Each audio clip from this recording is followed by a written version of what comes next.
అది ప్రజలకు వదిలేస్తాను నేను. ఎవడు ఉన్మాదులో ఎవడు మదం ఎక్కి కొట్టుకున్నాడో ప్రజలకు తీర్పిచ్చారు. కేసులో పరంగా వాళ్ళు వాళ్ళ కర్మ వాళ్ళని చెప్తున్నారు. హలో, మాట్లాడండి.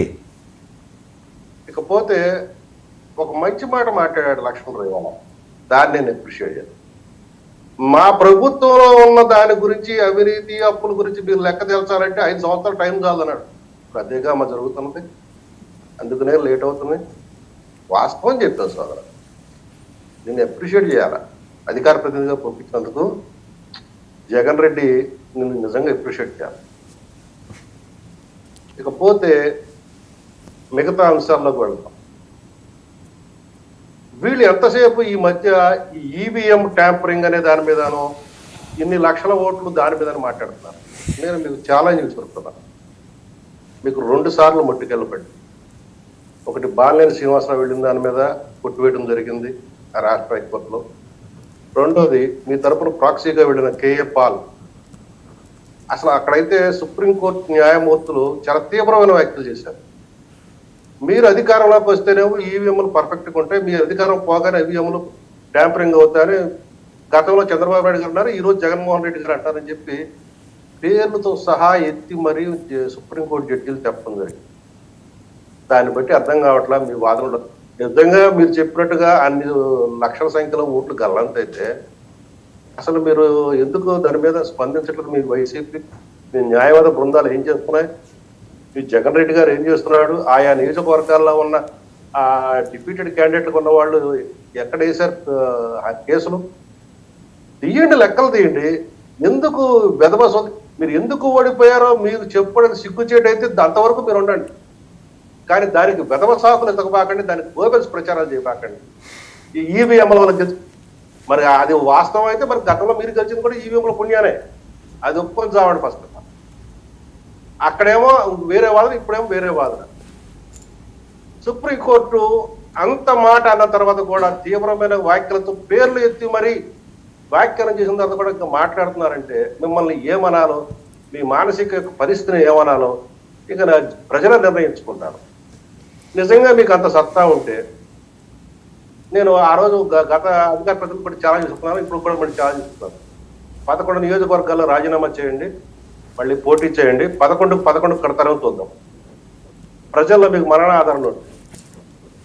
11 మీరు గెలవండి, అత్యధిక మెజార్టీతో గెలవండి, చూద్దాం ప్రజల్లో మీకు ఆదరణ ఉందా లేదో. ఎందుకు ఇటువంటి మాటలు మాట్లాడతారు? ఇక ఆయన రోడ్డును పడుతున్నాడా? మా చిన్నప్పుడు ఒక 50 సంవత్సరాల కింద ఒక సినిమా వచ్చింది, ఓ మనిషి రోడ్డును పట్టాడని, రాజ్బాబు సినిమా. ఇప్పుడు ఓ జగన్ రెడ్డి రోడ్డును పడుతున్నాడు.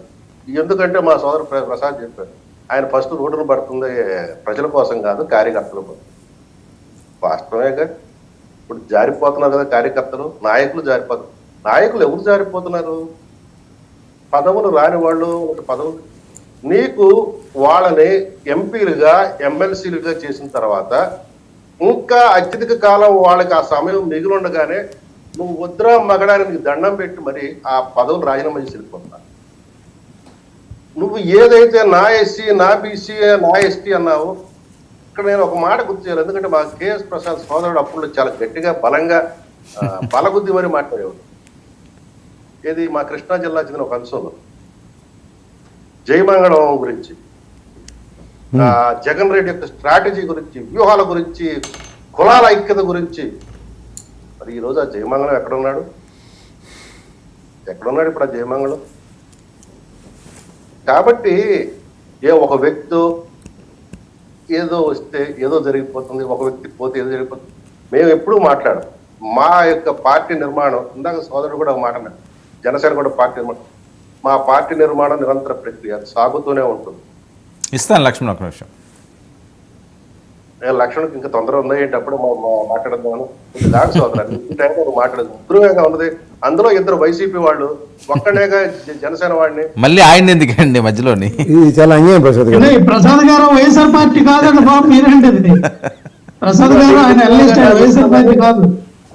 లక్ష్మణ్ రావు నీకు తెలియదు, నాకు తెలుసులే కానీ వదిలేసి మళ్ళీ మా ఓటు అనవసరంగా ఇప్పుడు మీరు కూడా అలాగా పార్టీలు ఆపాదించేస్తారు ఈ మధ్య. వద్దు, నీకు తెలియదు కానీ నా వదిలేసేది. ఆ టాపిక్ ఏదో సరదాగా మాట్లాడే ప్రసాద్ స్పోర్టివ్గా రిసీవ్ చేసుకుని వదిలేశాడు. అంటే మాకు మీ అంత స్పోర్టివ్నెస్ లేదు కదా సార్. జనసేనతో సంబంధం లేకపోయినా జనసేనని ముద్ర వేయించుకునే అంత ఓపిక మాకు లేదు. మీరు పెద్దవారు కాబట్టి మీకు ఆ మంచి మనసు ఉంటుంది. మీరు ముద్ర వేయించుకోకర్లా, మీరు వదిలేయండి, మీరు ముద్ర వేయించుకోకర్లా. మీరు ఏ ముద్ర వేయించుకో